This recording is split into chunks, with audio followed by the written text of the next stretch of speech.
I can become someone that no one thinks I can be. And just me talking about that, I have the hair going up on my arms because it makes me just like, what if?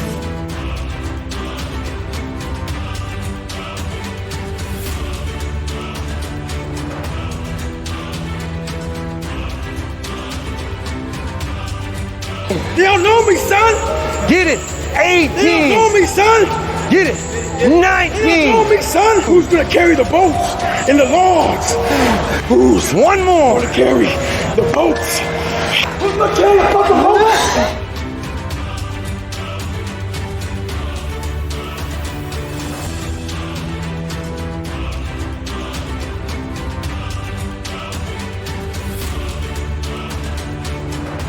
I want you to think about me, knowing that I'm comfortable, being very unfucking comfortable. Who's gonna carry the fucking boats?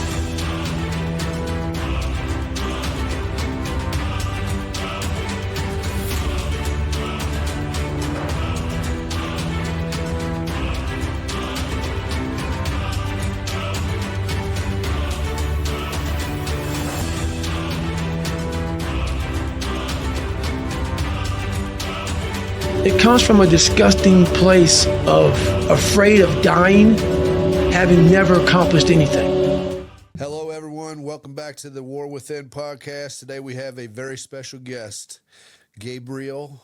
Asshole. Man, I appreciate you coming on here, man, especially been working and everything. Basically, I guess, it was already kind of BSing, but I would like you to go into, start out your childhood and kind of just go into your life story, man. Reason I got you on here is because, we kind of have the same type of history, and obviously you've changed your life, and you're a success story. You know what I mean? You beat the odds. Well, my story starts, in prison and everything, all like that. Same kind of story. You had drugs, drug addict for most of my life. But my story starts a little different because I had great parents. And I grew up in a log cabin in the middle of the woods. It was awesome. Just a great childhood, But I just was like, there is no excuse. Like, I always tell people, sometimes you're just born kind of a piece of shit. They didn't do anything. They didn't make me that way. They didn't teach me that way. But I was 5 years old, lying, cheating, stealing. It came natural. Yeah. And I hope for the bad guys in the movies. Back in the day, like the wrestling. Yeah. Like Roddy Piper was my favorite. Jake the Snake. Yeah, I just wanted. I liked the idea of being a bad guy. Yeah. And I did, man. I just didn't want to. I didn't want to do things right. Yeah, real quick, was that pastor that was just on, that guy that I was just watching? Paul Washer. Paul Washer. Yeah. He was just talking about, like what you just said, whenever you was a kid, you was lying and everything else. Yeah. It was just breaking down how that's why we know that we're born into sin, because even as a little kid, you don't have to be taught to lie or be self-centered. It's already in you. You know what I mean? I was proud of being a scumbag. Like I was working toward that shit, If I was getting over on somebody, if I was doing something, I was proud of it. I was telling my buddies, boy, I got this dude for this, I did that, Yeah. It's as long as when I say good parents, these were good, Catholic, great people. Are your parents still around or no? My mom died when she was 48. She died of pancreas cancer. Everybody says it, but I had the best mom ever. She was awesome. There was no drinking, there was no smoking, there was no cussing. They were great people. Yeah. And I was just trying to get out of the house. Yeah. They had this beautiful life out there. I didn't care. Yeah. My dad, I'd get bored. I'd be like, I'm bored, man. I want to do this, that. And my dad'd be like, go out in the woods, you do this, shoot your gun, do this, that. Yeah. I'm like, Dad, I've been walking around these woods for years. I ain't found one girl out there. I would take me to town, But I just didn't, it just came natural. I was just not a good dude. And it didn't take long. When I got a little bit older, got out of high school, went to school and everything like that, I started selling drugs, doing drugs.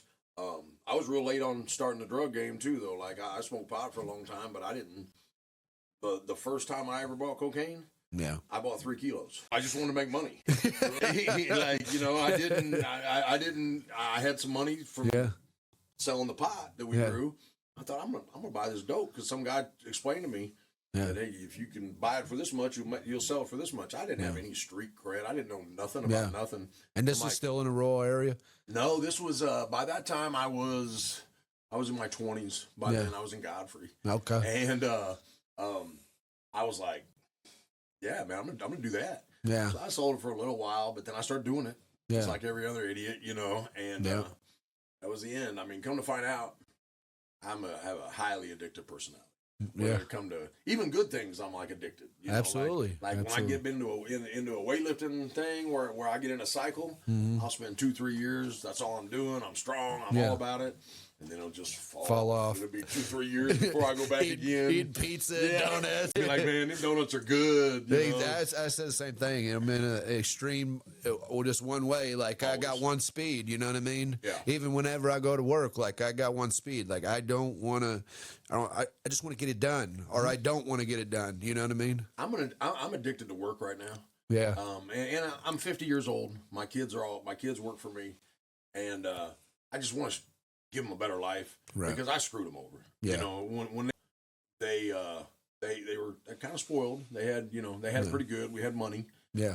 And I started my first business when I was like 22. I wanted to sell dope. Yeah. I mean, like people would talk about you meet people that are in the struggle where their parents were heroin addicts or this and that, and they had to do that shit to survive. Yeah. Yes. That wasn't me. Right. I want to do it. I loved being a dope dealer. Yeah. I mean, I just thought it was the coolest thing ever, Yeah. Girls, money, flash. Stupidest life ever. I mean, just an absolute. Looking back. I was so stupid. And I really thought I was smart. Yeah. I mean, I really believed I was a highly intelligent, functioning person that was really smart. Just stupid. I would make the worst decisions constantly. And, but anyway, they were, when all of a sudden they're 9-11, I'm a hardcore addict by this time. I've lost houses. I've lost businesses. My brother and I was my partner. I screwed him over more times than I could count. Do you still talk to him? Oh, yeah. My brother's one of the greatest people. We started our first landscaping business. I was 22 and he was 15. Oh, so you've been doing landscaping all this time? 97. Really? Yeah, 97. And my brother and I started.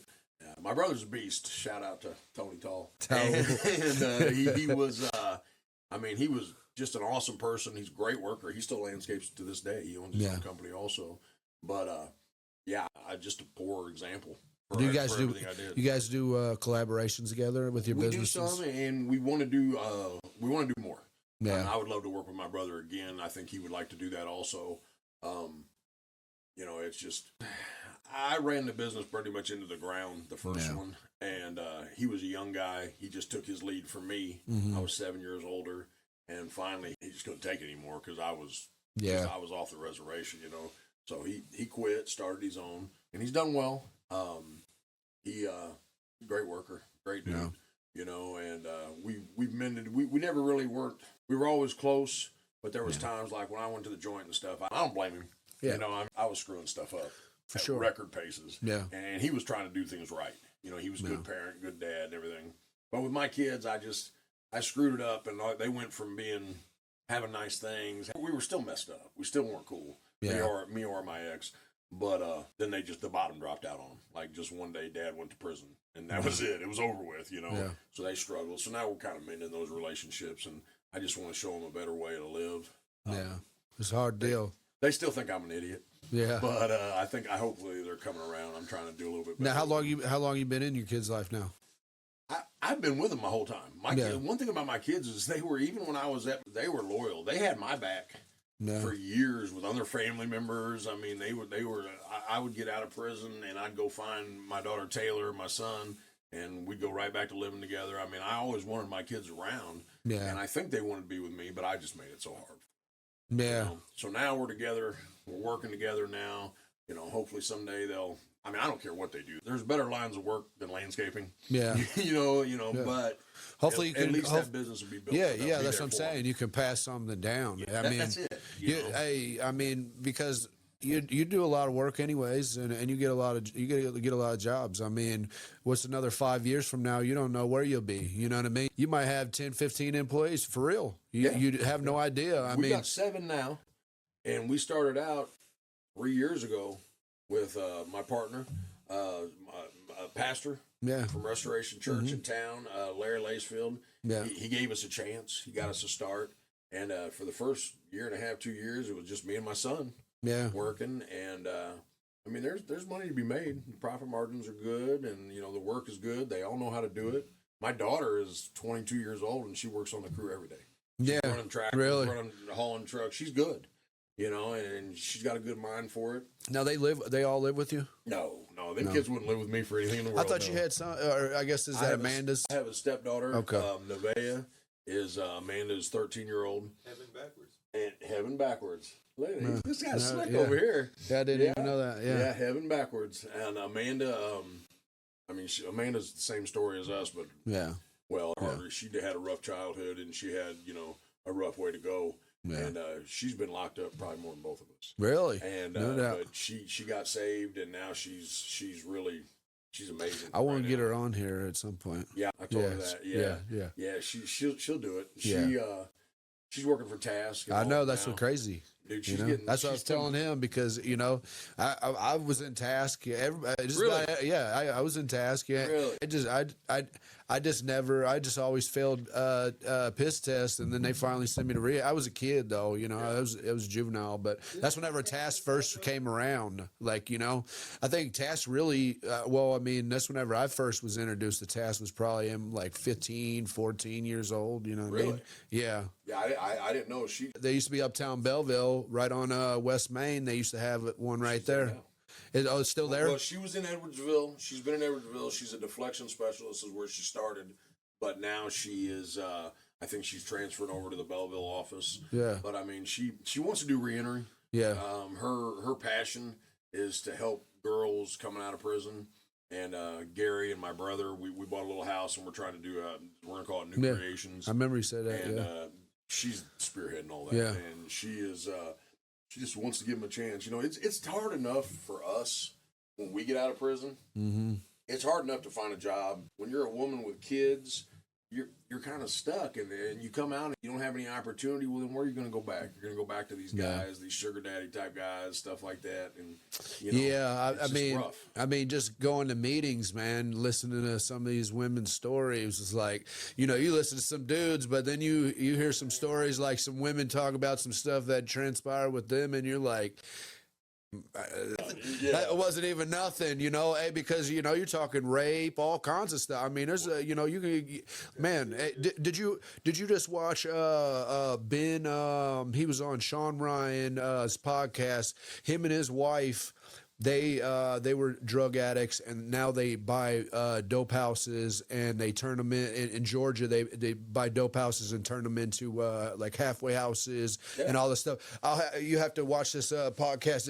It's like 5-hour podcast, but it's just great. It's basically doing the same stuff. Well, that's what we want to do. And I mean, and these women, they get out.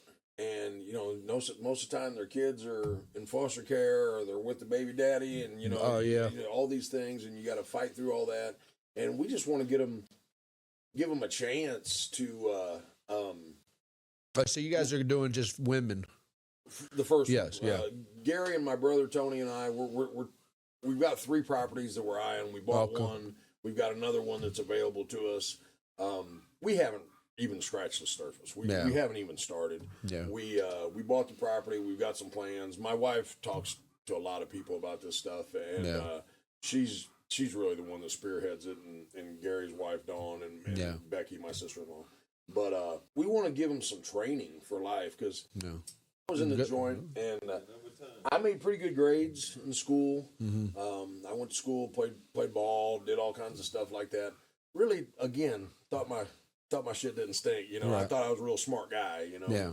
So the first time I go to prison, I had ran a business for years. I didn't go to prison the first time until I was 38. Yeah. So I got dumber as I got older, for real. As I got older. Like when I was like 22, 23 years old, if somebody looked at me, they'd think, well, this kid's got it going on. He's going to do real well. Yeah. No, that ain't what happened. Yeah. I started doing dope, and I started just doing stupid stuff, So I always tell this story. I had this guy.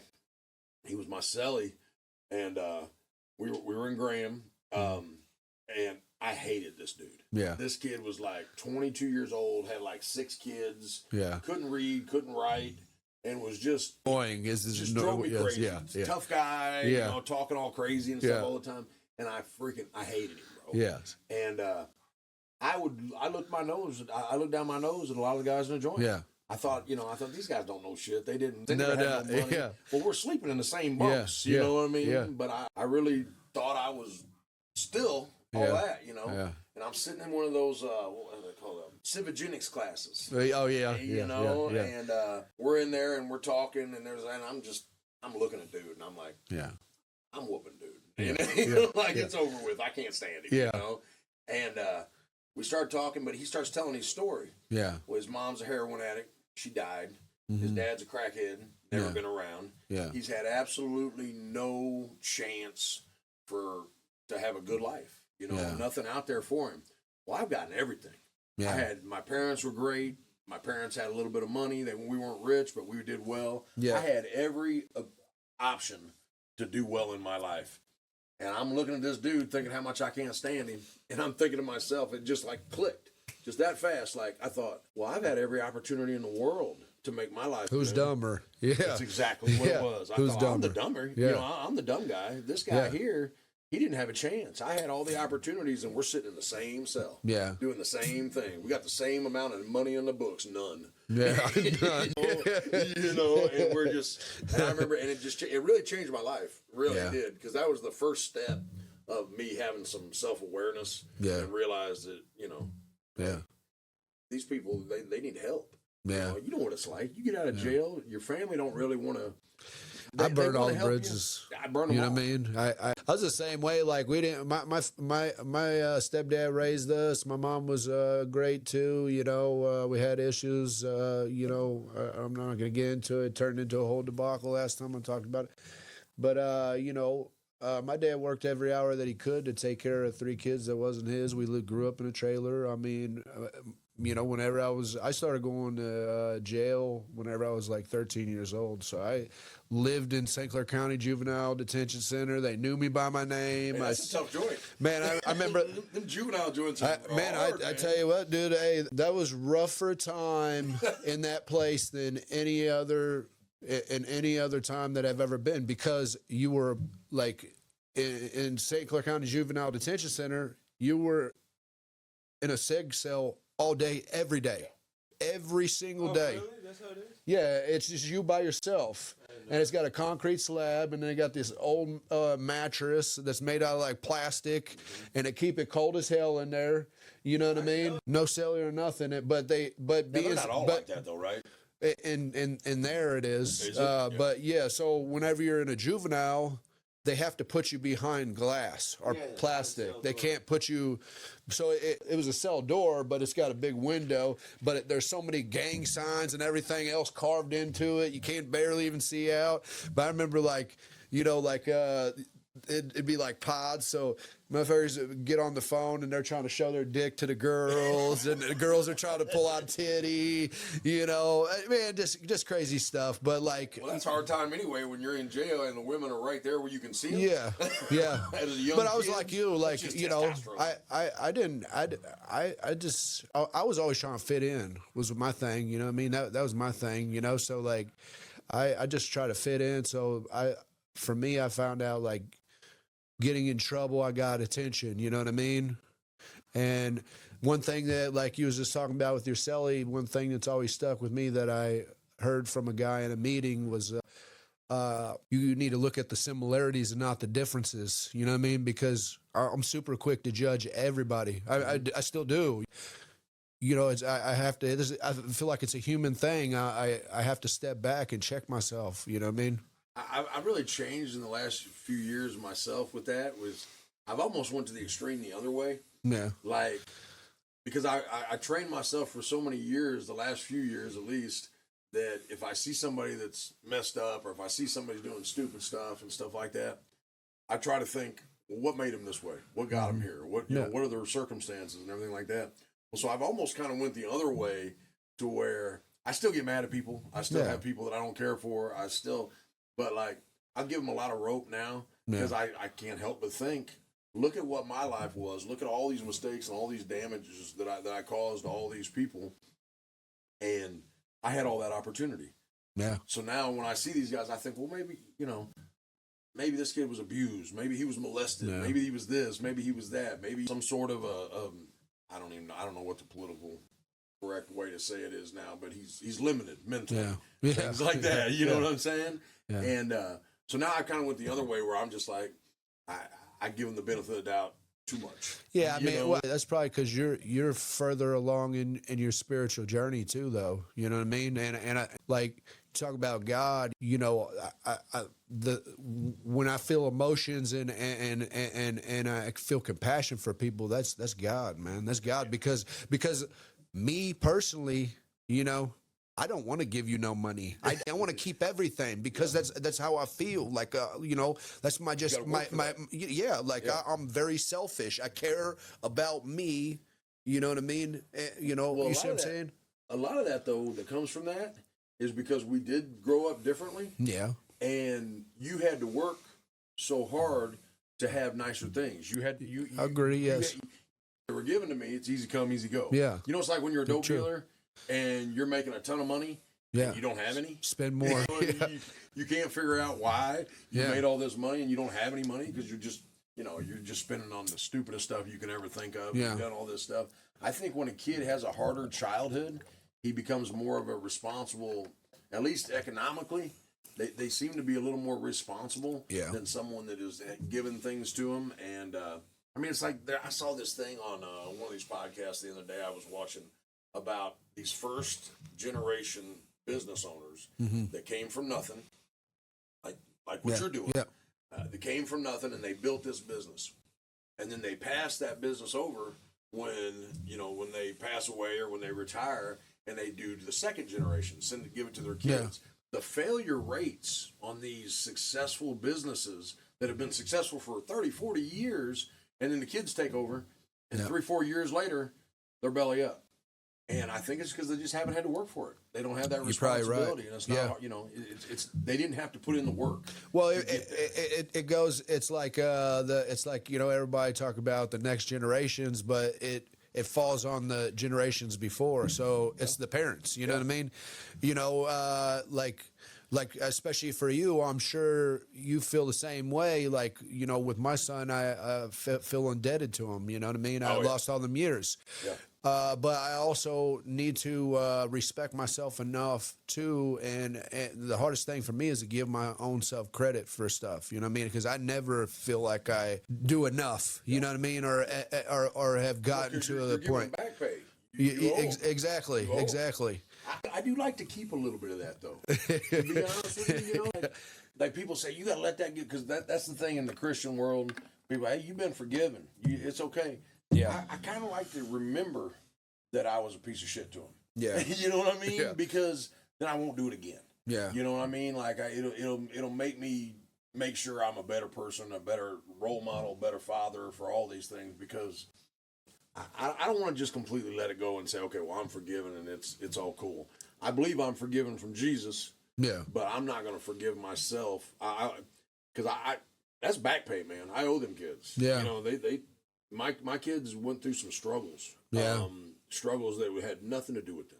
That just I inflicted them. There was times where there wasn't food. There was times there where we were living in where my house was a trap house. Yeah. And they're trying to get up and go to school that day, and they're trying to do this. No and that. doubt.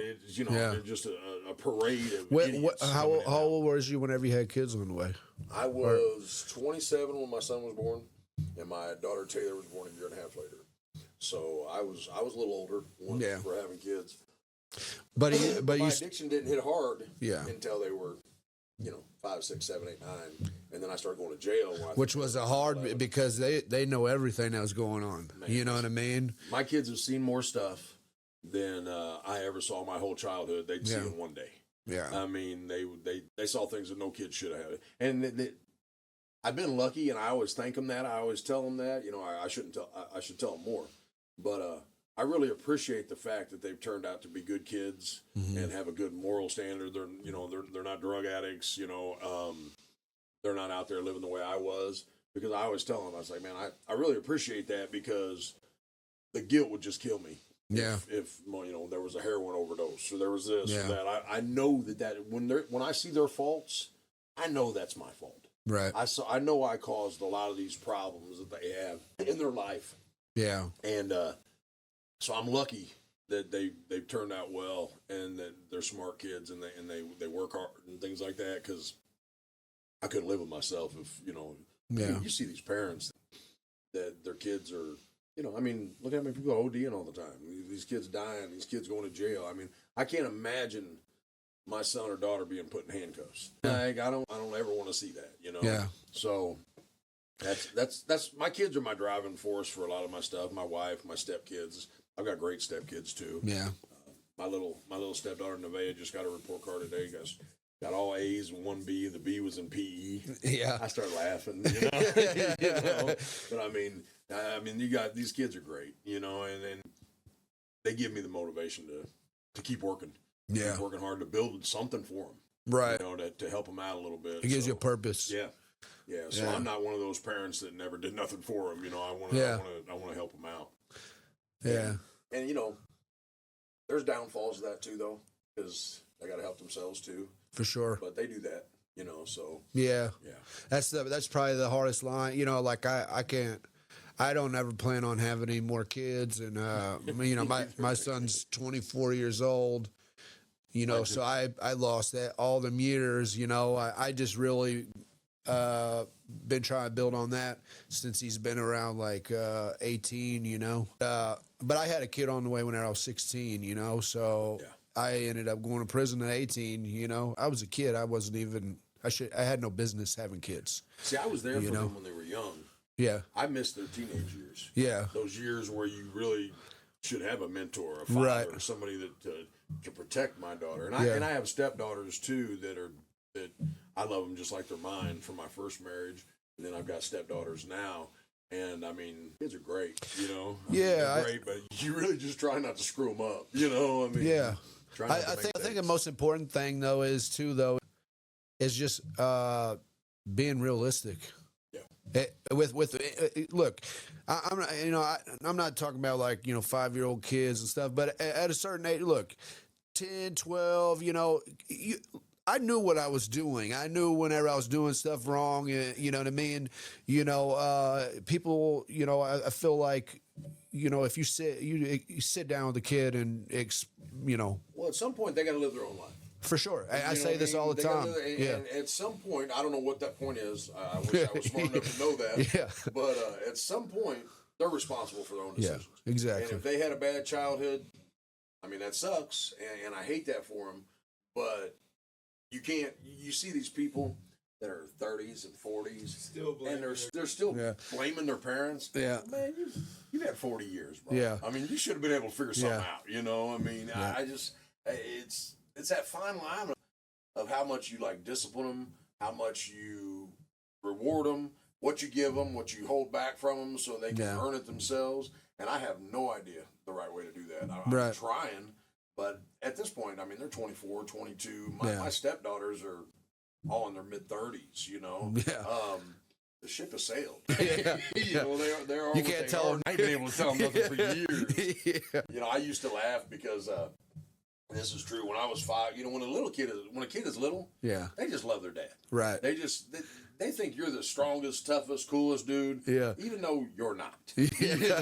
And I remember thinking, I hope my dad doesn't see this because I'm telling you what I thought.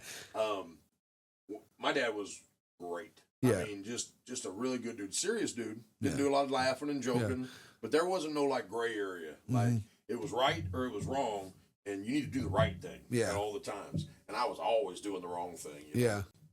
But I remember when he was, I used to say that when my dad was 5, I thought he was the smartest, coolest dude I ever met. Mm-hmm. When I was 13, I thought he was the dumbest dude I'd ever seen in my life. He would give me this great advice and I would just be like, dude just don't know nothing.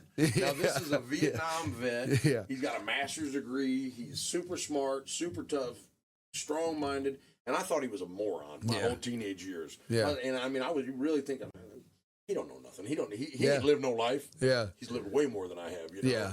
And then all of a sudden, about 25, I started thinking, man, he was right about this or that. I hit 30s. I'm like, that dude's the smartest dude I've ever seen. You know, I was like, man, he really did it right. He's smart.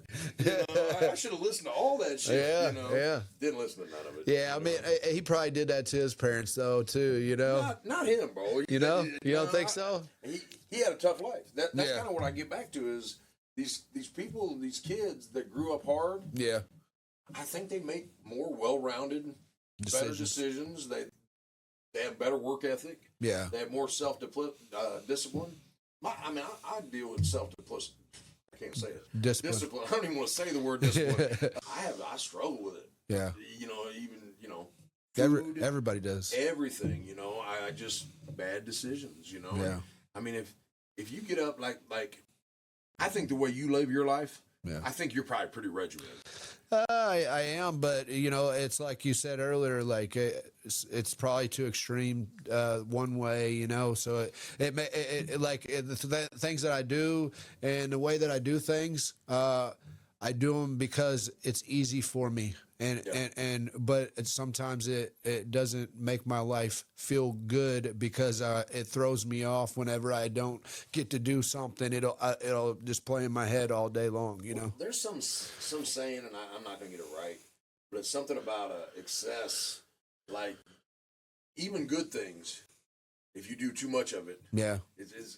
it's not good. Yeah. You know, I mean, like if you're really highly regimented and you're really disciplined, you probably need to loosen up a little bit. Yeah. If you're just flying by the seat of your pants like I did for most of my life, Yeah. that's not good either. You know, you got to find that middle ground in everything, in health and everything.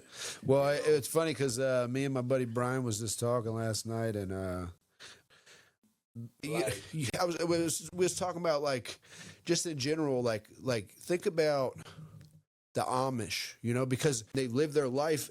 They sin less than we do when you break this down. I mean, that's why they live the way that they do, you know, because they don't watch TV. They're not involved in the culture to be sinning. Like for us, man, I'm throwing out cuss words all day. I drive down the street, I'm looking at a girl's ass. I mean, you know, I'm just saying these by the Bible, these are all sins. You know what I mean? Where does it say cussing? Oh, I got you. Listen, I'm in work release. My wife had been out for a while. She got saved, and I'm cussing on to the phone. I'm an atheist at this point in time. The whole time I was in prison, I thought the guys were going to church. And they were going to meet their boyfriends. You know what I mean? Really, I really believe that. Yeah. I would never go into a church. Yeah. And I grew up Catholic. I learned nothing Yeah. in 20 years of that. And I went to church every Sunday. But then by that time in my life, I thought Christians were stupid. I really did. I thought Christians, you believe in this God, you do that. You know, it didn't make any sense to me. You know, I can't see it. I can't smell it. What are you talking about? You know, I mean, and I spent a lot of my life hoping there was no God because of all the bullshit I was doing. Yeah. And then it's funny because like I'm hoping there's not one. And then as you get older, you get a little more responsible. You're like, oh, I hope there is one. You know, I hope this ain't it. Yeah. You know, that there's something else. But I kind of lost where I was at. But You were talking about cussing. oh, so my wife. I think it's the expression behind it is what the reason. If you're like they don't say anything about man-made words in the Bible. Those are all man-made words. Listen, I'm gonna give her your number. You're going down, bro. It says something like fool is to call somebody a fool. Well, you gotta keep the Bible. You gotta keep in mind too. Sin is sin. Man, so, but cussing is not in the Bible. Is sin. Those words didn't exist back then. Well, I'm gonna tell you what I did. I'm calling her. We met in our addiction. Yeah. And we met in our worst point of addiction. Like I'm on the run by this time. I'm full blown kicking in doors. Sneak up boy. I'm doing everything that I can do bogus. Yeah. Can't do one good thing all day long. I mean, and she's just as bad. She's a gangster at this point. And if you meet my wife now, you would just never believe it. Yeah. But she was. I'm gonna get in trouble for what I'm saying right now. And I get out. And I'm on work release, so I get a cell phone in years, you know? Yeah. So I got this cell phone, I'm on Facebook, you can't tell me nothing, you know? I'm checking out. So I'm looking at all the girls from before. Who's doing this, you know? And here she is. And she's giving her testimony in a Celebrate Recovery. And she's talking about how she was saved. And it's unbelievable testimony. But I don't believe her. Yeah. I'm looking at this and I'm thinking, she's full of shit. Yeah.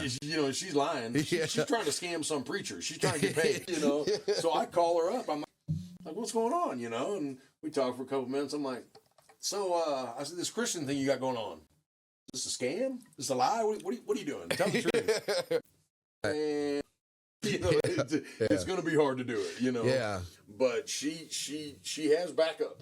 She has scriptural backup. Yeah, to tell you what you're not supposed to do. and that's what my buddy Brian did too. Yeah, and I don't really like I was telling him, because he was asking me another thing, and I don't know enough about the scripture to explain this, but he was asking me, like, what if a person was Muslim and they didn't know about Jesus Christ, and and do they die and they go to hell? I mean, because the Bible says that they do. Well, there is a scripture somewhere in there where, and I don't understand how this could be true. Yeah. And I struggle with spirituality all the time. I do too. I struggle. Yes. I have a pastor, Bud, at Restoration Church, that he stood up one day and he was talking, and he said, sometimes you got to pray for help me with my unbelief when you're praying to God. And I never heard no preacher or no priest say something like that. Everybody seems so sure. Yeah. And people would say, I'd say, well, how do you know there's a God? I'm arguing with people. How do you know there's a God? Well, I just know. Well, that don't mean nothing to me. Right. Exactly. I need you to show me some evidence. Yes. And it don't work that way. Yeah. But I struggle with it all the time. And when this preacher stands up and says, hey, I struggle with this too, I'm thinking, well, you're a preacher. Yeah. How is that possible? But it's just human, and I struggle. I'm not going to sit on here. I don't think there's a person on earth that can't say they have. Well, that's Jesus Christ on the cross, and I never get this stuff right because I'm not smart enough on it. I'm not educated in Scripture. Yes. But he said, why are you forsaking me? He's asking God on the cross, why you do this to me? Yeah. I'm here for you. Yeah. I think you're absolutely right. I think every human being, no matter who. I never even thought about that, but yeah, he did. Yeah. And I'm trying to get better, but I don't know much. Yeah. But I do know that living the way I live now, and I'm surrounded with Christian people, is by far the happiest I've ever been in my life. By far. And I've had more money. I've had more stuff. I've had more girls. And it didn't matter. It didn't matter. I love my wife. I love my life. I love my kids. And I think that comes from God. I do. And here's the thing. Why are we even sitting here if there wasn't somebody helping us out? Because I didn't do nothing right. Right. And everybody always talks about now, man, I'm so proud of you. I bet you get this all the time. Yeah, I do. Man, I'm so proud of you. You're doing so great. You're doing this and do that. And a lot of this stuff was, if I wasn't you guys that have really helped me out in my life. I remember when I was coming out, and again, I'm lying to my wife about about Christianity, basically, for not just the first couple weeks, for years. Really? I'm questioning it, but I got that still voice in my head being like, is this really real? Am I doing this for nothing? Yeah. And she told me, she said, well, when you get out, what you need to do is find you a bunch of good Christian men friends. Yeah, I mean, you told me that. And I said, well, that sounds terrible. I was like, I don't want to do that. That seems crazy. But all my best friends now are Christian men. And what you got to do, if you're somebody like I was, seek out some Christian businessmen. Yeah. Because I thought these guys were just, honestly, I thought Christians were poor people. Yeah. That didn't have any other way out, and they were hoping for God to save them. Or I thought they were building up this myth. Yeah. Because they didn't have nothing going for them. Yeah. And that's not the case. I started meeting people that were businessmen that are, well, I watched your podcast with George Sykes. Yeah. He's one of the smartest dudes I know. For real. Yeah. He's a Christian. Probably probably one of the most wealthiest, but we'll never know. He ain't ever, you know what I mean? But, George, let us know. But for real, I when I started spending time with these guys and realizing that they weren't like these real, I don't know how to say it, like sticks in the mud, like they could laugh, they could joke, they could talk about their relationships with their wives and, all this stuff, and we could have fun and still talk. And I'm probably a bad influence because some of those Christian guys probably cuss a little more now than what they used to and stuff like that, Yeah. But they are obviously my relationship with the kids, relationship with my wife, are the most important. But those relationships with those guys that I deal with on an everyday basis saved me. That I would not have, if I would have kept running around with the other guys, with my old friends, and I love my old friends. Yeah. I love a lot of them, and I wish the best for them. But I would have went right back with them. Right. You know, to have these role models, and I don't even call them role models, just friends that live their life the right way, and I could see that it's the right way. Right. It's the best way, not only for me, but for all the people around me. Right. I mean, I want everybody around my life now to be lifted up. I don't want to be the one that's dragging them down like I did for so many years, you know. What's crazy too is like when you start looking at stuff, he's like, "Hey, you got to come down. Go down here. This dude's hanging out of a car, white foam coming out of his mouth. You know, just overdosed. I run in, they hit him with Narcan. I mean, you know, 8 different times, and he's still here. I overdosed, you know, and almost died. You know, I was in ICU for 5 days. You know, even I started looking back on like just in general on just a lot of stuff in my life. You know what I mean? It's just there's something there, and there's like I could sit back. My car accident, even living through my car accident, you know. Yeah. It was like this far from. How many bones you break? What? I broke my back in 9, and then I broke my neck. We should all be dead, and if we weren't dead, we should still be in prison. I mean, you'll hear these guys complaining about and crying about how you know, they had a bad rap on this case, this and that. I don't know how much time any of us have done. If they'd have caught us for everything. What if they caught us for half the shit? Yeah. You're never coming out. Well, We're that's committing 10 felonies a day and a minimum. That's just by living our life. I mean, that's like what I was going to say earlier. Like even with Task, you know. So like for me, even though I was always in and out of trouble, and I went to jail a lot of times, and you know, juvenile, and then you know, finally with adult, but.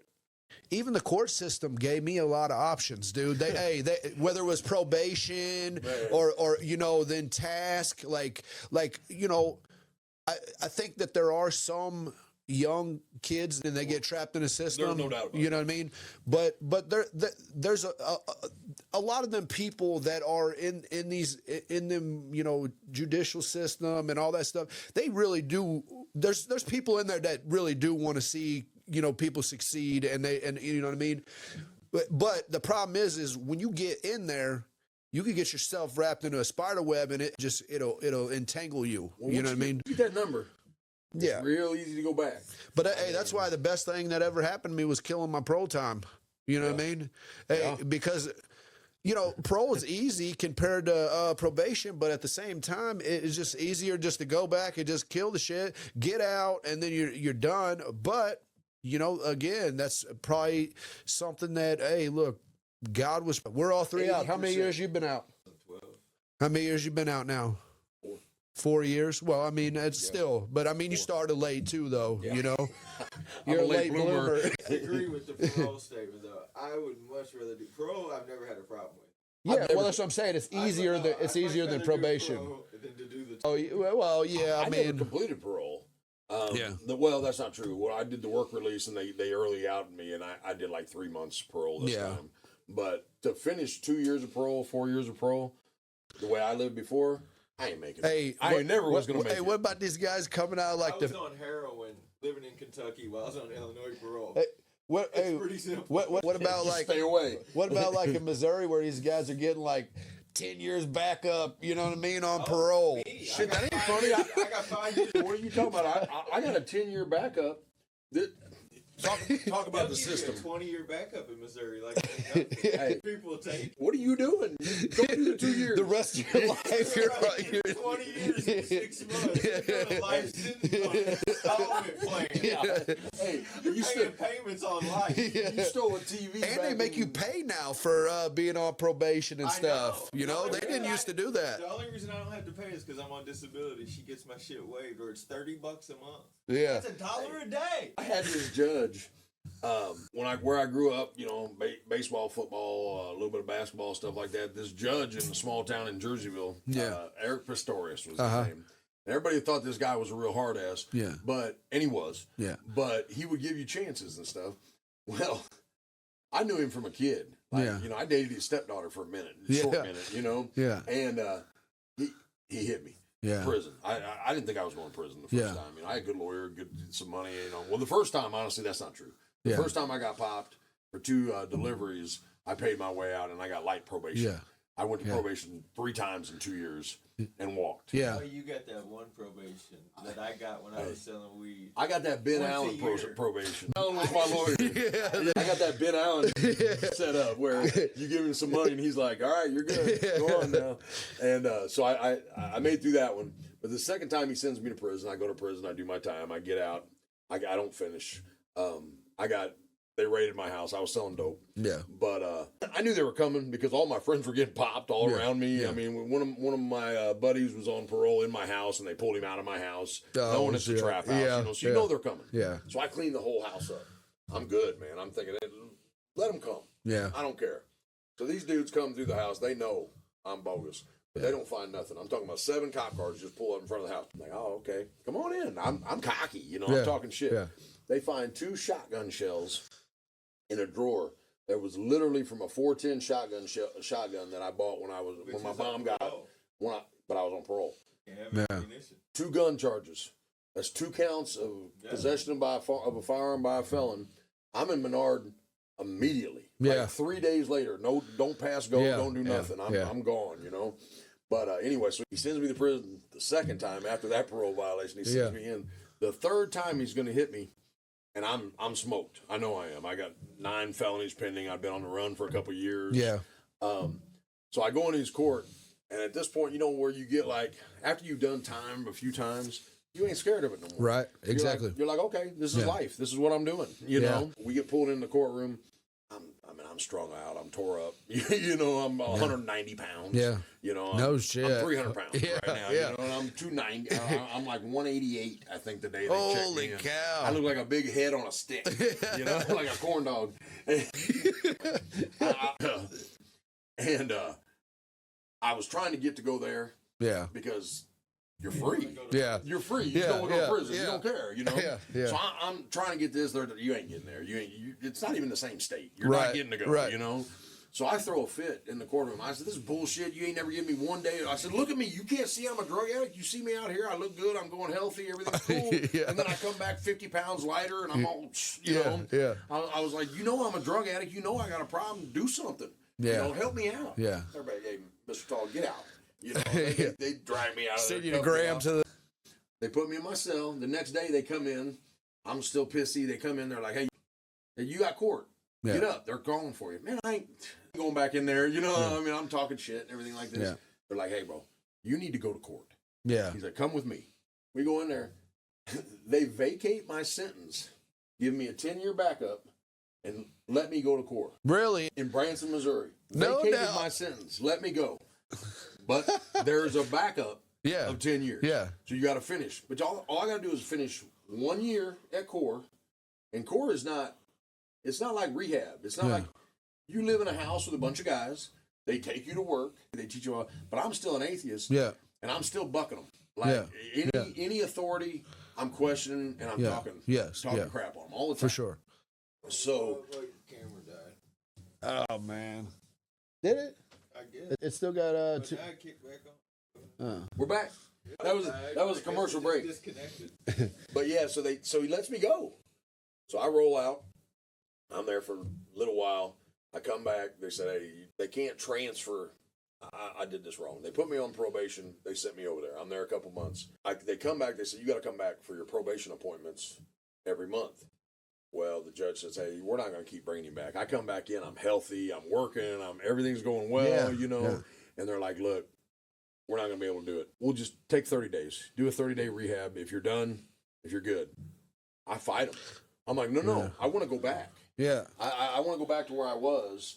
I don't care. Yeah. I'll keep the 10-year backup. I'll do whatever. And I'm pleading to this judge to let me go back and stay on probation. Yeah. He's like, well, we can't do it. So that's when they vacated. They vacate the sentence. They let me go back. I mean, I don't know. 3 months later, I start doing dope. Oh, man. No doubt. I get in a fight over a guy.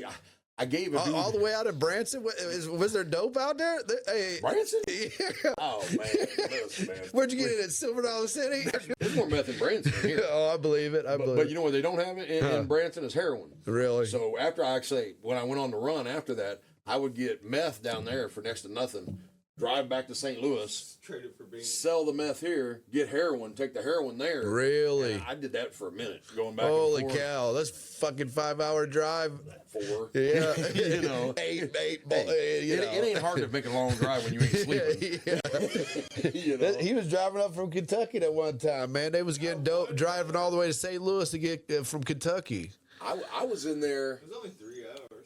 and that place is a life-saving place. Yeah. Like they really are. Yeah, They're the real thing. I've never even heard of it. This is pretty cool. I'm fighting it all the time. They got like 18 houses. I mean, the first house I was in was like a mansion. Is it all up over the people lake. just from Missouri then?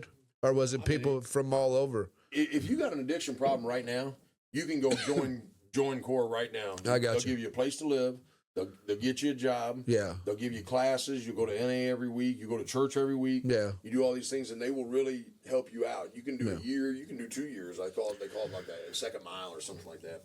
And you get to keep your money that you can work when you work. You pay them $100. That's it. The rest of it. And you they gotta- feed you they gotta- feed you. Off the streets. They feed you? Right in off the streets. You can go right off the streets. So you got to buy your own food. Okay. But the rent is $100 a month. Yeah. And you can have a car after like 3 or 6 months, something like that. Yeah. I mean, they slowly bring you in. So, but I'm doing dope again. I'm acting ignorant. I'm in there. They're don't gonna drug test you. Yeah, they drug test you, bro. So they didn't have to drug test me though, because I'm in there with a heroin addict, and I got a little money, so I'm right back there. I'm Joe Cool then, I'm talking shit. I'm trying to buy weight while I'm in core, and I give this dude my debit card, and I say, hey, go down to the gas station and get us some sodas. Yeah. We're in the car. Listen. There's like I'm a big baller at this point, I got $800 on the card or something like that, He don't come back. Yeah. He's gone. So like 3 days later, he comes in, he sets the card on the table. I'm mad. I'm so mad. He done took all my money, my life savings, my $800, I said, how much is on there? You know what it is, So I start I start swinging on him. Yeah. It's over with. They're kicking me out. They know I'm doing dope. You know? So I go on the run, and that's when everything kind of went bad. That's when I'm running back and forth. That's when I meet my wife and everything like that. But the long story short on this is I think we're past that point. yeah, very wrong.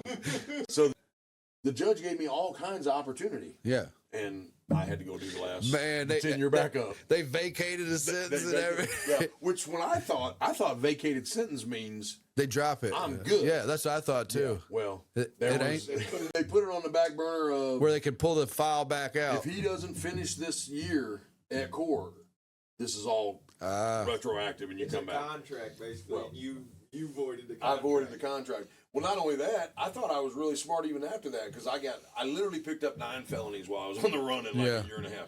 I would get arrested in these little county jails over there, and they'd let me Easy go. to do. Yeah, It's- because they don't know. They I'd used have- to do that with Tiffany. all I'd the have time. warrants all over the place. I'd get arrested in Madison County. I sit in Madison County knowing I was going to prison. Yeah. For sure, I'm going in. I'm going to do that 10-year plus all the other felonies.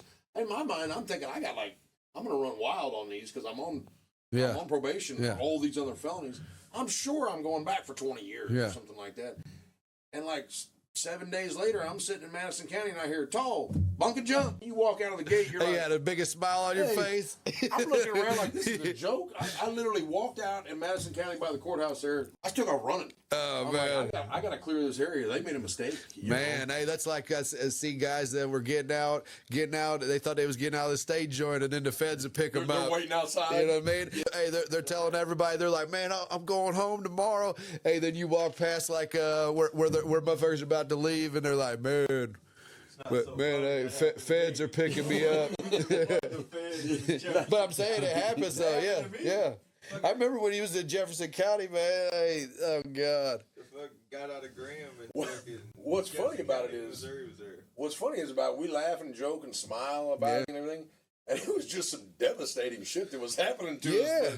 But it was all self-inflicted. But like you were saying earlier, though, it's like it just became a part of me, man. Like I just went to jail. You know what I mean? Like, hey, I went to jail, sat down for 3 months, There was a time and you where I get was back going out. to jail like once a week, if not more. It's crazy. When I was like over in the municipalities in Missouri, when I was stealing the shit from Walmart, Yeah. because they would just because it's a misdemeanor, Yeah, under $500. Yeah. Hey, my buddy Tart. And they wanted for question, and they just let you go after 24 hours. My mom's like, why don't you just rob a bank? When your own mom tells you to rob a bank, it's bad. I got let out of jail so many times, out of so many county jails. Yeah. Where there's no possible way. I mean, they just need to get their shit together. Because I was like, you all need to do your job. They need to be on their own same page. Yeah. You know, because I don't know what's happening here, but you let me go. Yeah. And well, now they got that catch and release shit in Illinois. Yeah. Where you know what would have happened to me back then? I'm talking about I'd have been- batteries, drugs. If I would have got locked up and they let me go 12 hours ago, You'd later, been dead. I'm going right back to what I was doing. We would have probably been dead. You know what I mean? I think that for the inmates' protection, I think that's a bad law. Yeah. I really do. Absolutely. You're all strung out. That sit down time in jail, Yeah. that shit's important. That's when right. you That's- get healthy. Well, I Yeah. was just about to say, my buddy Tart, he just finished drug court a couple weeks ago, and he gave a little speech when he was done. You know, they asked him to talk and everything, and he told him, he's like, look, he said, I've been locked up 7-8 times. He said, I didn't care. I'm gonna go sit down for a while. I know I'm going back to prison, but I thought I think what he said was, he said, you know, I'm gonna sleep with my wife in my bed with them and keep doing what I'm doing. Yeah. They're gonna send me back. Yeah. You know, you don't care. You're not Yeah, scared of yeah, jail anymore yeah, after the first time. It's crazy too, because you find yourself going to different jails and you be talking about it. Be like, man, hey, it was decent over there in that county, man. Hey, they feed you good, man. Hey, you know this and that. Man, but usually they got like a commissary and you know, dirty over there in Florida. it's like going to a different joint. You know what I They mean? let me go to Taylorville. I don't have no God. tattoos. Yeah. Nothing. Yeah. No gang affiliation. Anything Yeah. like that. They let me go to There's a lot Taylorville. of pedophiles in Taylor. Man, they're in all the minimum joints and other joints. Dude, it's like 80% Yeah. pedophiles. It's Yeah. terrible. I You thought so. can look me up. I'm clean. What's even sick was I was just that I do work. I that flips houses. I was telling him because we were talking about he's a U.S. Marshal, and he actually goes and gets pro violators. So that's what he does. And but we were talking, and I was telling it what's so sick is majority of the pedophiles are all white guys. Oh, yeah, they're in. Majority of them, you know what I mean, is all white guys, dude. It is so sick. Yeah. You know what I mean? I mean, when you think of a creep, Yeah. you can picture in your head. You know what they look like. I can see them. You know, I mean, you can see it. After a while, you can spot it. You know, I mean, there was one house in Taylorville, which was it's a sex house, basically. Yeah.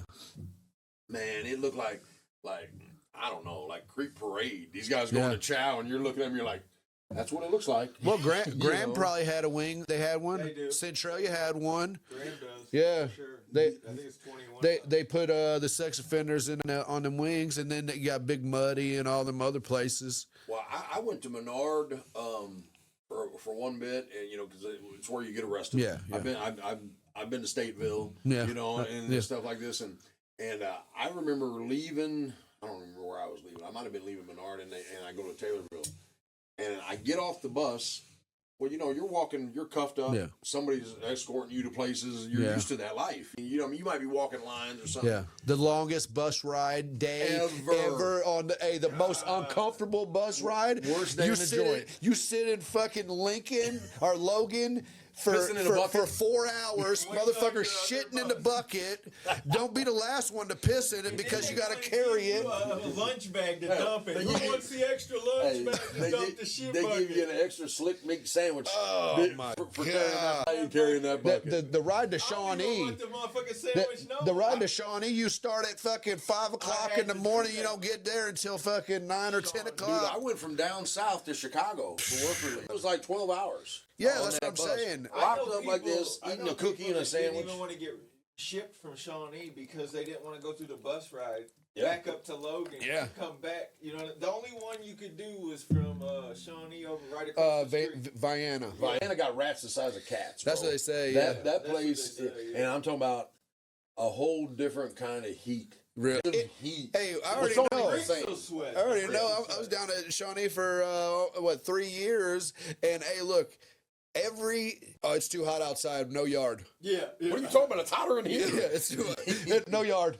Yard's canceled. One Gym's day the canceled. power got cut out in Shawnee at like the hottest time of the year, feel right that? around like 8 in the morning till like 1 in the afternoon. No power. The fans were off, dude. Hey, you Oh, start God. feeling that. Motherfuckers are in their boxers taking baths.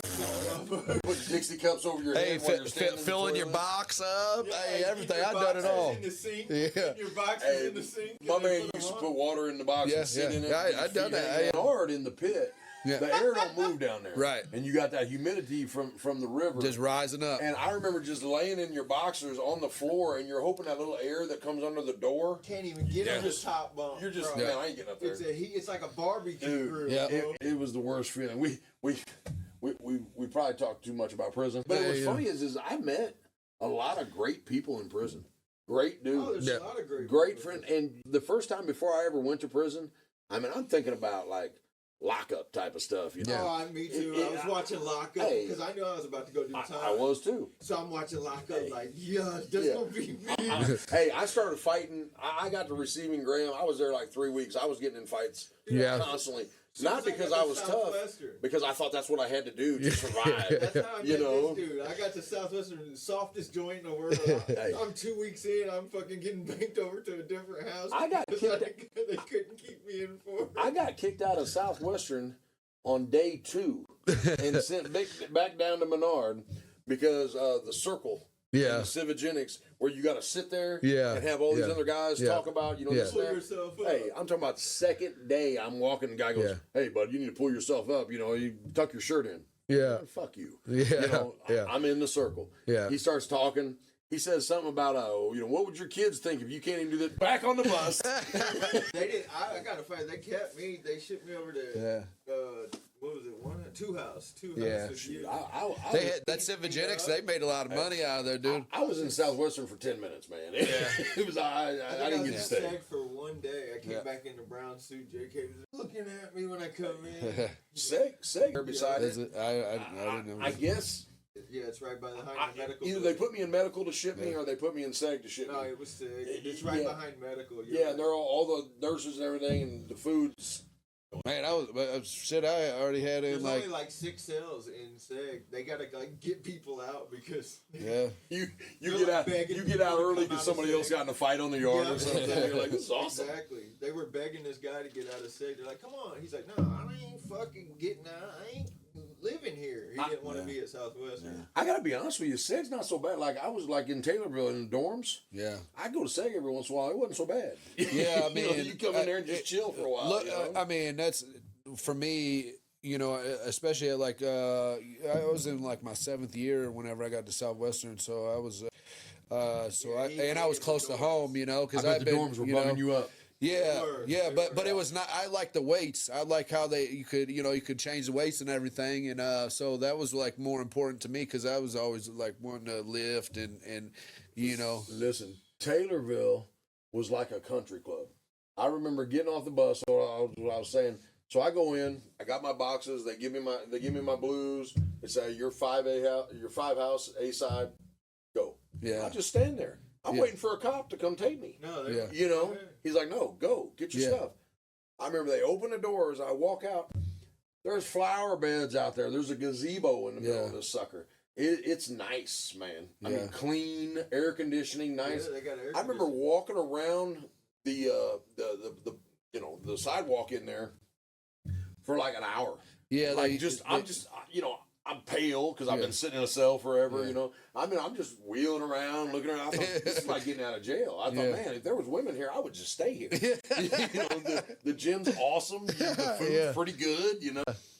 Yeah, they used to. They probably had a little buffet, So good. The a company. little salad bar, I had a celly milk there. machines. I had a celly there for 6 months that I really liked him, and they would send this they would send this kite out to everybody that would have to go to these classes for sex offenders, and this guy's telling me he's in there for driving on remote or something. You know? Yeah. And little dude from up north, nice guy, you know, a business type guy. Yeah. You know, and I'm thinking, oh, this is somebody I can talk to. He's decent, this and that.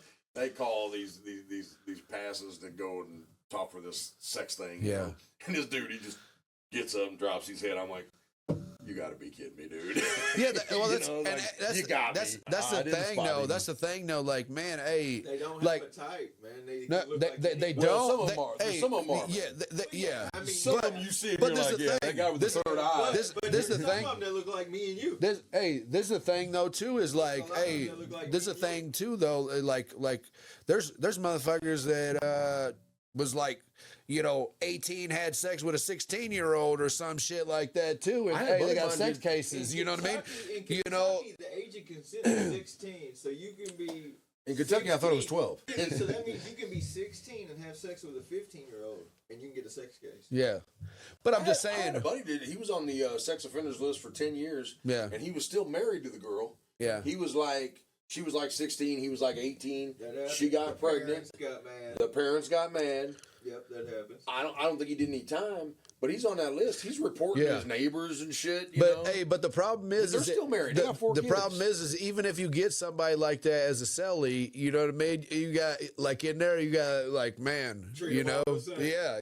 Well, I you mean, can't- to a certain You extent, can't trust them. You Yeah. can't trust because they're all going to say that story. right? Exactly. Well, you also can't whoop them in a lot of Right, joints. yeah, same with gays and stuff like that, In the too. harder Yeah. joints, you can and get Yeah. away with it because there's nowhere else to go. Right. You know what I mean? You might do some seg time Yeah. in your back. Well, but if you're a Taylorville they'll give you and an you outside beat up a case. chomo, Yeah. you're They'll give you gone. an outside Yeah. case. Yeah, they give it a hate crime. And that's the bad thing about whenever you get down to the minimums too is like, man, hey, they don't wanna leave, bro. You don't care. Well, They hey, find they you. treat you. Hey, they treat you like, hey, the officers treat you, dude. Hey, Absolutely. they talk to you any old way, and they're trying to restrain yourself. Like, man, this motherfucker, you know what I mean? You ain't gonna give that air conditioning. Yeah, up. you know what I You mean? ain't, you ain't gonna give up a pork chop. They come on.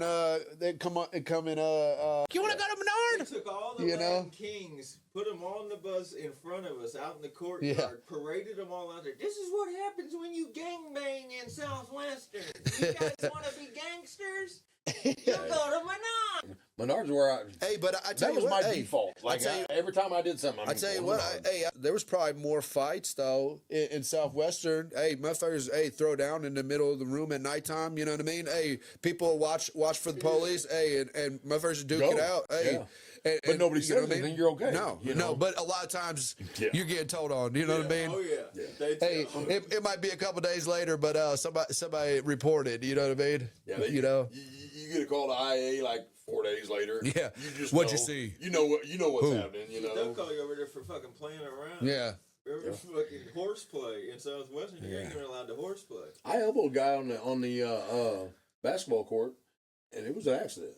And I mean, I didn't mean to do it. You know, it was Yeah. a rough game, but it was it was nothing. Yeah. And they took me to IA because the guy was a chomo. Yeah. And Really. They're asking Yeah. me about hate. You know, they're not hate crime, but that's what it was. But they're Yeah. asking me about why I did this and that. I'm like, dude, Yeah. I'm trying to get a rebound. Man, You know? that's that too. It's like, especially in there, man. Hey, they go overboard with shit. Whenever something happens, like, man, they roll in like 20 deep, and then hey, look, all it was a little fight over a noodle, and then hey, it's getting investigated for 3 days. Hey, they got everybody hemmed up. You know what I mean? Everybody. Brought in 20 Everybody that people. was in the whole dorm got to go tell. What'd you see? I was asleep. What'd you see? I was asleep. Everybody was asleep in this motherfucker. Don't you get the fuck out. The worst whooping I ever took in my life was Orange Crush. Oh man, I And, bet. Man, I didn't do nothing. Yeah. Just Yeah. look down. Yeah, Do they this, try to do this, treat- you know. yeah. Man, Yeah. they'll whoop you. Hey, It don't matter. I mean, There's- I did hey, something, but and that's the thing. Like, hey, you're a big dude. Hey, some of them officers, man, they got some big kids, boy. Some real big kids. Hey, they just grab you, one arm grab you and lift you up. You know what I mean? Like, hey, You there's see- some corn-fed motherfuckers in there, dude. you see some serious juiced up dudes Yeah. working Oh, out at the gym, at the joint, Yeah. 6 hours, 5 hours Yep. a day. Yeah, they These got guys the are same beasts. weight sweet. Yeah. Got their own gym. Yeah, Really? a lot of places. Citré I was the remember same that. way. Huh? I don't remember that. The Graham, the officer. But I don't know. I Yes, was sir. never in Graham, but I know Sean E. You were at X House. Yeah. Well, no. I went through Menard. Oh, Yeah, I was in St. Clair County. When they put the air conditioning in the receiving in Menard. Yeah, well, they built that new one. I thought yeah. about it. I was like, this ain't so bad. I can take this. You know. Hey, we were burning up the sockets. Oh yeah. Hey, man. So You could get dope in Menard. So it was a little so different. what happened was, they take you out on the weekend and you get to go out to the yard and they leave you out there for like 4 hours. Then they got the tower right there, and so they had all the population right in that area moving to the over to the south yard, I think it was. And all them guys were, this is back when they still had tobacco. So they know that nobody can get tobacco. Hey, all you see is all these pouches flying over, over into the receiving yard. Well, the gun tower's watching, they're all watching. But as soon as they let us on, motherfuckers are grabbing it and getting popped. But then they were strategically placing pouches, the officers, right? So look, I came down with write-outs because whenever I was in St. Clair County, motherfuckers had already schooled me. They're like, take write-outs. The people that had already been to joint, I had never been to joint, so I had a whole bunch of write-outs. And so anyways, I get down there. I'm the only one that's got write-outs with stamped envelopes. So it's money, you know what I mean? Yeah, so, hey, I see this guy in front of me scoop a pouch. He scoops a pouch off the ground as we're walking into the building. It's right outside that new receiving.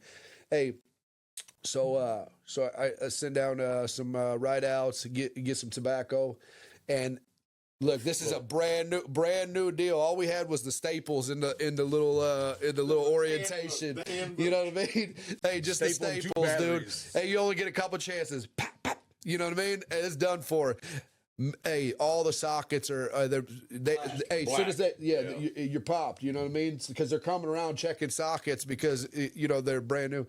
Anyhow, but so hey, look, my cellie, he's all scared. I light up a cigarette. Hey, he's laying on top bunk. He rolls over. Like he's sleeping and shit. Hey, and I ain't had a cigarette in months. You're high. Hey, yeah. But look, hey, And you're hey, this shit. The shit is like. It tastes like peppers.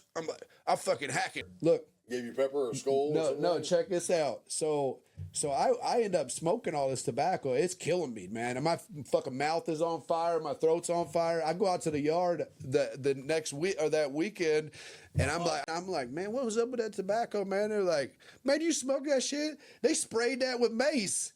Hey, that's why it was right outside the orientation building. You know what I mean? The officer smoked the motherfucker with mace, dude. That's why my fucking mouth and everything was on fire. I still smoked the shit. I didn't give a fuck. You don't matter. You know what I mean? Heard someone get that desperate. I did. Hey, we were smoking fucking lettuce in St. Clair County. You know what I mean? I smoke green beans. I snorted coffee. You snorted coffee? I snorted coffee. Oh shit! Yeah, I snorted coffee. Got brown rings in it. Because we're stupid, bro. I mean, because we do stupid things. Yeah. I remember shooting up water. I remember shot up Benadryl. I shot up whiskey. Really? Like to kill me. Like really? to, but I was scared. I always Googled shit before I shot it up. Well, How much you're whiskey an educated convict. Yeah. How much whiskey did you shoot at it once? A little bit. Alcohol It wasn't much, but I'm telling you, I mean, I passed out. It made me sick. You ain't supposed to. Really? Yeah, it's straight alcohol. Yeah. Well, I know. What was it? It was one of the I think it was somebody from Motley Crue or something like that was doing it, shooting up alcohol or from one. Maybe it was. They got that Motley Crue movie out now. Yeah. Yeah, pretty good. Yeah, and it's like the motherfuckers shoving shit up their ass. They call it boofing because it gets you higher because all your nerves are around your asshole, I guess, or some shit is what That's why they boof stuff, But shooting up alcohol, I mean, it's not going through your liver; it's going directly. So it just made you pass straight out. Well, oh yeah, they said it was over with. Really, I fell straight down. I was standing up. I was on the ground. you just fucking bam. Yeah, I mean, and was hurting. I mean, like it made me sick. I wasn't right for a minute. Oh man! But it's that process. Yeah. I mean, it's just. Yeah, well, you just want to get some feeling. It's just like The short answer is no. It's just like I always refer to the 12 steps because the 12 steps have helped me change my life. Prison, but getting involved in the 12 steps in the joint was one of the biggest growing experiences for my life, you know, really getting on paper and writing down a lot of that shit. But like, you know, a lot of people, the shit that comes out of the 12 steps, it's a life. It's like, look, you don't have to be a drug addict or alcoholic. You probably could use the 12 steps because they'll change your life regardless of what you got going on, because we all have vices. That's what they say about You know it. what I mean? That's what Celebrate Recovery, that's one of their like themes is it doesn't have to be like a drug addiction or alcoholic or anything like that. It's just all your oh my gosh, I'm getting it wrong. Hurts, habits, things like that. I mean, resentments. It can be a people pleaser or somebody that enables other people. Yeah. I mean, it's just all your flaws, and the Bible is that. Yes. It is literally a handbook on how to live your life. Yeah. But most people are too lazy or not disciplined enough to read it and then understand it. Now, I have a trouble. Like I have to read like the NIV Bible I like a lot, but if you read like a King James or something like that, I can't understand what they're saying. I got an EVS. EVS, yeah. I mean, and I didn't even know there was different versions, different translations. A good friend of mine, Gary Boyd, when I first got out, he just met me, and I was like, again, I was kind of faking it. Yeah. You know, I mean, I love my wife. I want, you know, and she was not going to be with me if I was not a Christian. And he got me a Bible that on this side was the scripture, but right on the same page down the side was the message.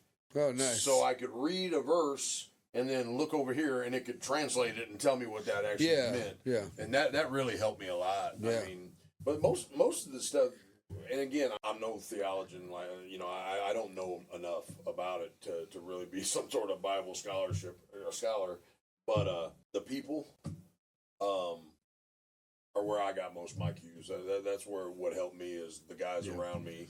You know, the people around me that just seeing the way they live their life. Yeah. You know, you should learn your word. You should know. Yeah, I mean, the thing about even the thing about the Bible though is it's so like, and I don't know the exact verses or anything, but basically the Bible says it too. Like, look, you carry around a bunch of stuff, like all that shit when he was fucking up. That's what kept us high. That's what kept you in that cycle, was the fact that, look, you're stealing people's shit. You feel like shit, so you keep on feeling like shit because you keep on doing dumb shit. And the Bible exactly explains that. That's why you're supposed to take these things to God and pray on them and give them to God, is because they weigh on your conscience and you'll carry it around. And there's a whole bunch of people that don't necessarily get high on drugs or alcohol, but are miserable as a motherfucker right now walking around this earth. And it's because they're carrying around that load. And that's why God says, hey, look, give me that load. Let me take that from you. Well, you know what I mean? When you have faith and when you have forgiveness, I mean, like we have sons. Yeah. God sent his son to here to die. I mean, like, watch like Passion of the Christ. Watch some of these movies and stuff. That's a horrible death he suffered. Yeah. I would do anything in the world to keep my kid from getting sick. Yeah. He let him get beat. I mean, and not just beat, stabbed. Yeah. I mean, whipped. I mean, all these things. You got to be a real forgiving God, a real loving God, to allow that to happen for us. Yeah. He didn't have to do that. Yeah. He didn't have to do that, and that's that forgiveness. That's gives you that happiness. Now, I don't live it the way I should. Yeah. I don't do as well as I should, but I'm so much happier. I'm so more at ease. Man, you remember that stress when you got 4 warrants, you got dope on you all the time, you're in the car, you pass a cop, you about shit a brick. Yeah. You spend your whole life with this underlying stress. Yeah. You know you're not perfect. You know you're screwed up. You know you ain't what you ought to be. But God tells you in His Word that you're never going to achieve that. Yes. You can't be that. Right. You're full of sin. You are, and it's your nature. Our nature is to be shitty. Yeah, that's what like, it was hard for me to grasp that. And like I said, I was listening to a pastor talk about it, not just that guy, but I listened to this other church, 2819 out of Georgia. I watched that Patrick guy, man, because he's so powerful. But he said the same thing. He's like, you know, like how is it that you're saying that everybody is born into sin? And then, like I just said, like that pastor that I was just watching up there, but then that Patrick was like breaking it down, like, look, you don't have to teach a baby, just, you know, like a kid gets to a certain age, they just lie. They you know what I mean? It's already instilled in you. That's why you're already born into sin. It's already a part of a human being. You know what I mean? A kid is self-centered. They're just like a human being. Yes, it's already born into you, and these things are actually in the Bible. You know, like it explains all this stuff out. Yeah. It's still like the battle of yourself. That's what this whole podcast is about. That's the same thing as the flesh. You know what I mean? It's the same thing that the Bible talks about. You are battling yourself. That's the only person you are battling on a daily basis. That's why look, the Bible says you should die every day. Basically, you need to kill the flesh. You know what I mean? You know, because my brain, I want to go sit at the bar and have some beers. I want to be out riding my motorcycle. I want to be at the titty bar. I want to do all this stuff. This is I crave this type of stuff. Yeah, absolutely. Especially, and even after you've lived it your whole life. Yes. I mean, you couldn't pay me now to like do meth. You Right. couldn't, you know, I've had a couple strokes from cocaine. I mean, I was a crackhead. I was a bad crackhead. Yeah, you told me. You couldn't pay me to do that stuff now, but There's other things that you well, no, you still get this. It'll just hit you out of nowhere. You're driving down the road, something happens, and you think about getting high. Yeah. You know, and people that are getting high all the time, I don't know how to say it really. Like, you think about all these fun times you did. Man, remember we were partying and we were getting high over this place and we were drinking this and that. And if you really look back, if you could go in a time machine and watch yourself, you weren't that happy. Right. You weren't having that much fun. Right. You know? I mean, I thought partying was the most important thing in the world. And, you know, I love my kids. Yeah. I've always loved my kids every day. Did I put them first? No. Right. So did I really love them more than crack? Right. I didn't put them first. Yeah. I put the crack ahead of them.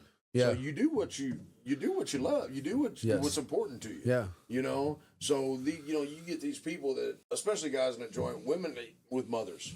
Yeah. These mothers that are drug addicts, this and that, and then they'll get flaming at, really mad. You know, I love my kids. I'm a good mom. Yeah. No, you're not. Yeah. You know, you're not. Those drugs are taking that away from them. Yeah. And their kids. You know, and it's just. But You can trick yourself into thinking all kinds of yeah, stuff. exactly. You know, exactly. But the good old days weren't that good. Yeah, I mean, even for like me, like I'm far past getting high and all that stuff, but Yeah. I still think like it's crazy because earlier today whenever I was driving this morning, you know, my cousin had posted a video of us in Daytona.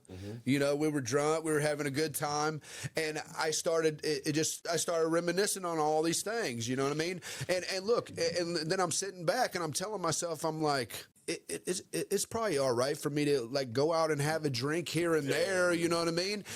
But I'm saying this is what's playing in my head. I'm sitting here and I haven't even thought about drinking or anything for a while, and I've been completely sober. The longest I've really been 100% sober. You know, like not drinking, and I wasn't like a heavy drink. I wasn't like a drinker all the time. I would drink like on a Saturday, but I'm going out, I'm drinking, I'm staying at Pops, you know, or something like that. But at the same time, just watching that video, man, it grabbed me. You know what I mean? And I'm like, man, I go to Daytona this coming year, man. You know, at least like, man, that was a great time. You know what I mean? Every time I was sober, and I fell back off, which was every time. I never really got clean on my own. I had to go to jail every time.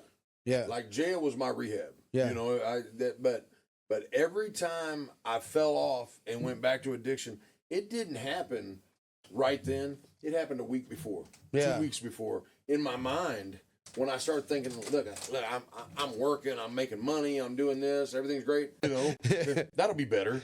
Yeah. It's just a substitution. Your mind will trick yourself into the craziest stuff. But all my addiction always happened before I was actually doing the drug. Yes. That it was that one moment where I thought, I can handle it now. Yeah. I got my shit together now. Yeah. I can do it now, Yeah. You know how many times I thought I could deal drugs smarter and better? I would get busted. I would get locked up. I would catch a charge. I got 5 deliveries, and I'd go to jail. I'd get out, and I'd think, oh, I'm better at this now. Yeah. I done learned from the guys in here. Well, they're in there too, so they got caught too, Yeah. And I would think, they aren't gonna get me like this, Yeah. The law knows I'm doing it. Yeah, I can get away with it. yeah. Now that they got me on a beat, got a beat on me, then I'll be able to trick them. I'm way smarter than them. Yeah. But you just trick yourself into thinking these things are okay. That's what I'm and they're saying. not. That's how you know. Like you take this book that is thousands of years old, and this is from the beginning of time. This is, it's not saying, hey, look, this guy was at the strip club, you know what I mean? But when you start reading some of this stuff, there was tax collectors, there was all the same stuff, governors, everything. Like right now there was in that book, you know what I mean? And it's really just the battle of yourself. I'm reading the Old Testament for the first time. Yeah. Somebody told me a long time ago, whenever I first started trying to get into the Bible, just read Matthew, Mark, and Luke, and John. That's what I was always told. Read those a whole bunch of times before Yes. you even go any farther. Yeah. So I've read the New Testament a few times, the Gospels quite a few times. Yeah. But I'm reading the Old Testament now. Listen, these people were scandalous. I mean, the daughters getting their dad drunk so they can get them pregnant. Yeah. I mean, I'm talking about great men, David, this and that, sends his best friend to the front lines to get killed so he could sleep with his wife, with the guy's wife. I mean, these people, and these are, stalwart Jewish elders of the, I don't know how to say it, but prominent people in the Bible. I mean, Abraham was sleeping with the slaves to have babies, and his wife knew it because she couldn't have babies, you know? I mean, all these things. You talk about like even they were all bogus. Even Jesus's death. I mean, it extremely the way that they killed people back then. But all the apostles, same deal. Look at all the apostles and how they were murdered. They weren't just. It wasn't like nowadays where they just put a bullet in you or somebody stab you. They literally tortured these people. You know what I mean?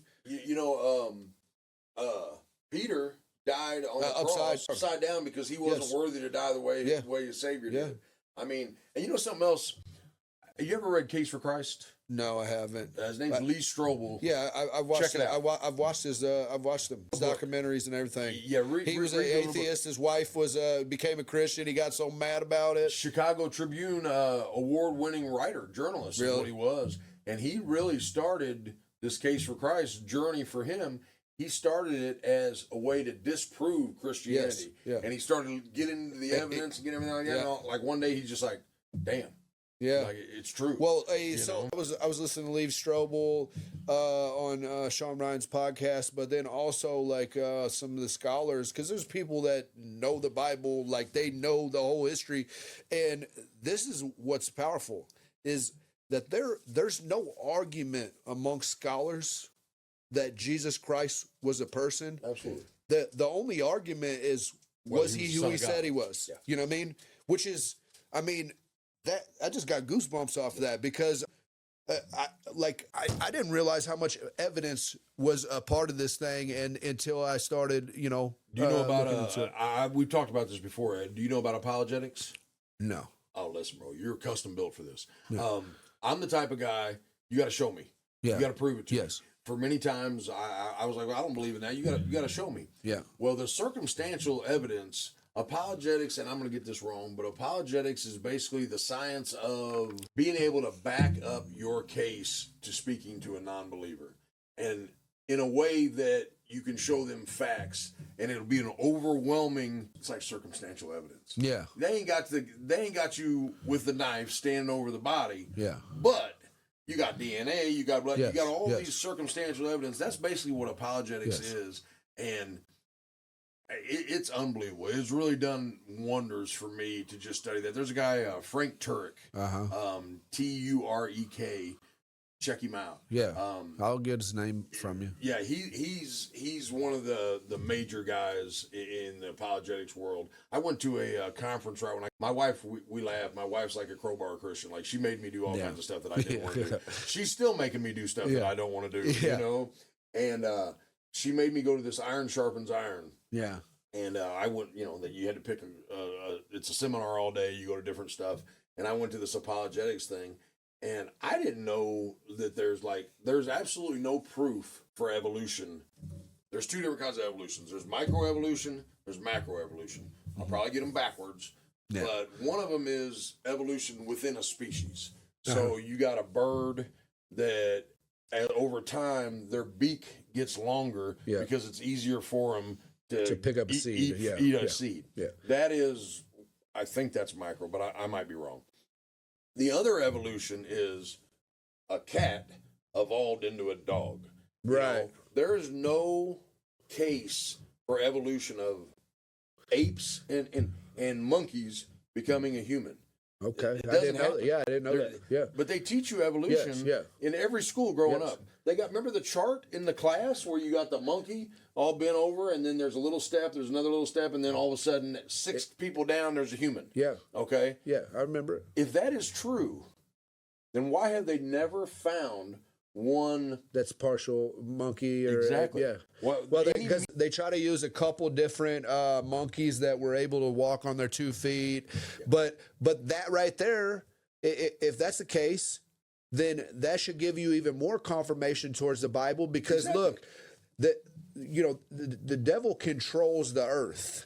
So, and he's very smart. I mean, obviously he was an angel. So anything that he can do to divert people from following this way, you know what I mean? The biggest, oh man, I get all these quotes.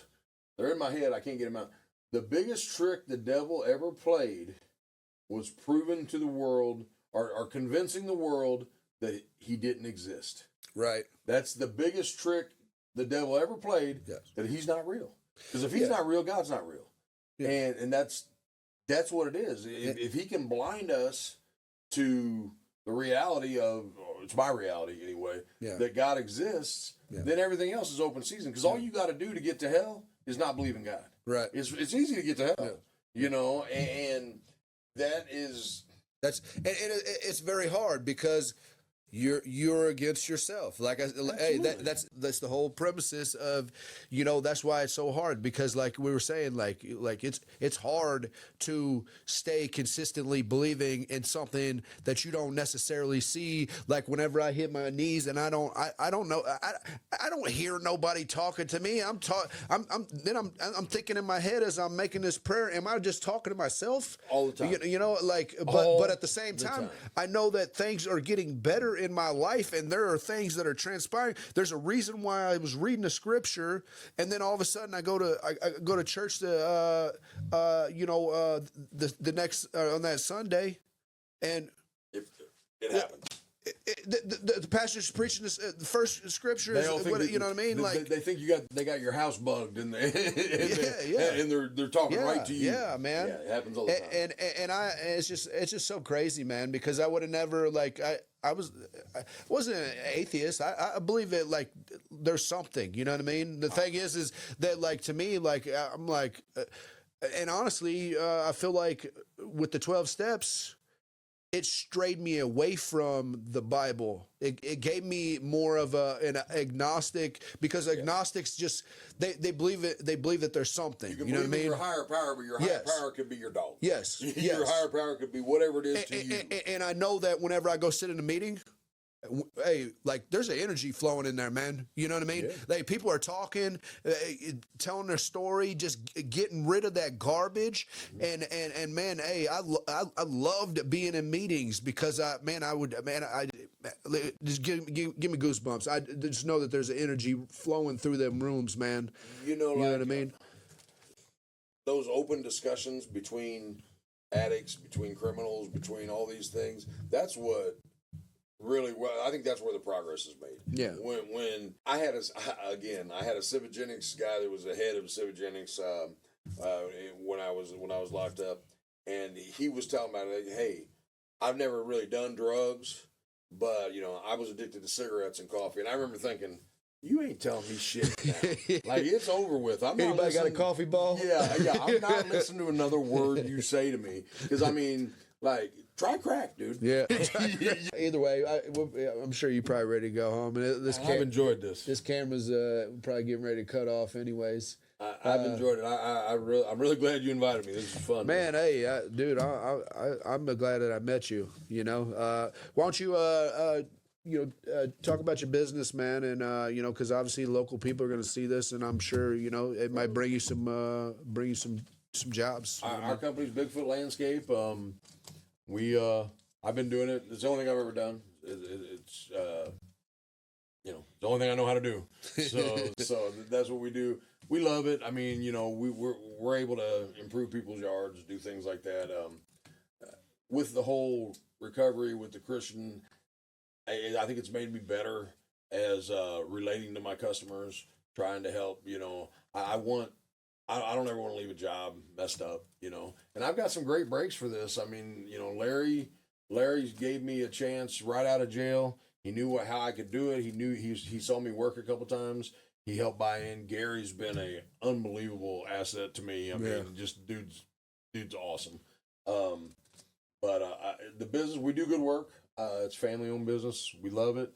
And but God's blessed us with this business. I mean, I didn't get that much better at my job because I did it for years. And, I mean, I did good work, but I wasn't a good businessman by any means. I didn't just get so much smarter for us to be as successful as we are now. Yeah. And our business is blown up. Yeah. We're real happy. But that's God, too. That's not me. Like, I didn't just get out of the joint this time, and 6 months later, I just got super smart and super better at what I was doing. That's not what happened. Yeah. I had blessings, and I had people helping me along the whole way. Yeah. And so you just want to pass that on, you know? Yeah, I mean, hey, since I've been into God and you know, just staying consistent with reading here in the morning and praying and everything, I've gotten more bigger jobs than I've ever had. Like I can't make this shit up. You know what I mean? You know what I mean? Like, I don't think that it's a coincidence that I'm doing these things and then now my phone's off the hook. I'm getting texts. I got people blowing me up and these jobs are just coming in, dude. Unbelievable, the blessings. When we pray in the morning, my wife and I, we pray in the morning, and I always like to start off with just, you know, thank you, Lord, for all your many blessings because I don't deserve. We went out today. Gary and I went in and did like 9 bids, and we signed like, I don't remember the number, but like $120,000 worth of business today. Yeah. And I still probably have another 60 out. And that's from today. Yeah. I never in my life, in 15, 16 years, whatever it was in that business before, it'd take me months to sell that kind of work. Yeah. I didn't get that much better. Yeah. You know, that's not the case. And also, I think it helps that, you know, nobody trusted me. My family didn't trust me. They shouldn't have trusted me. Right. And now when you're just open and you're honest and we have these discussions, I mean, a lot of people, they try to hide their past. Yeah. Their convictions, their stuff like that. That's not the way to do it. Right. The way to just be upfront. Listen, everybody loves a comeback story. Oh, yeah. You know, everybody loves a comeback story and they can get on board. Tell the truth. Man, don't try to hide it. I've had homeowners cry whenever, hey, look, like I'm telling my story because I get into people's house, I build a rapport with them, and I get into a lot of politics and stuff and get involved. You know what I mean? But hey, I've had just in 2 occasions that I know of. I had one lady, she's talking to me, and I'm telling her my story, and she just starts crying, man, and they just, you know what I mean? It happens a lot. Well. I know this guy that I did my first B&I speech whenever I got back out. Yeah. And it made me cry. I stood up to talk, man. And all you're doing is just talk about your life. Yeah. You know what I mean? You're just talking about your life. And sometimes it almost, you know, it's almost funny because we get all this praise for doing the stuff that we should have been doing the whole time. Exactly, yeah. You know, like you gotta.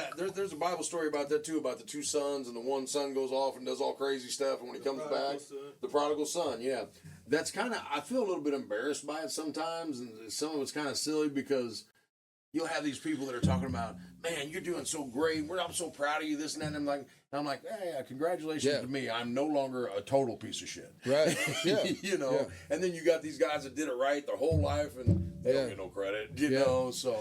Yeah, no, I feel the same way. And that's but that's also another reason why I have to check myself too, because, hey, it's very easy as a human being, hey, we'll let that stuff fill our head up, you know what I mean, and be like, oh yeah, I'm super great dude, you know what I mean, you know, and you got to deflate that shit. I got to remind myself all the time that I'm still the dumbass. That did all that dumbass stuff. Yeah. And that it's not just me. Yeah, you know for what I sure. mean? It's just not me. Yeah, absolutely. Hey, you got that bag of coffee right there. You can either, yep, and that koozie. And then you can have either a white or a black hat. Hey, listen, just so you know, dude's prejudiced against fat people. I don't get a T-shirt. I don't get a T-shirt because when I come down here, he's like, "Oh, you ain't gonna get no shirt because I can't wear no 3X." It's bogus. Not everybody's doing like 6 hours of working out a day. I'm gonna get you one. Take one of them koozies. I got some stickers too. Right here. Yeah. Right on, man. I don't know if you'll be able to put anything in that. I don't know what you'll use it for anymore. Honestly, I could probably leave it because I wear this hat all the time, man. Yeah. Trust in the Lord with all your heart, and lean not on your own understanding. In all your ways submit to him, and he will make your paths straight. Unless the Lord builds the house, its builders labor in vain.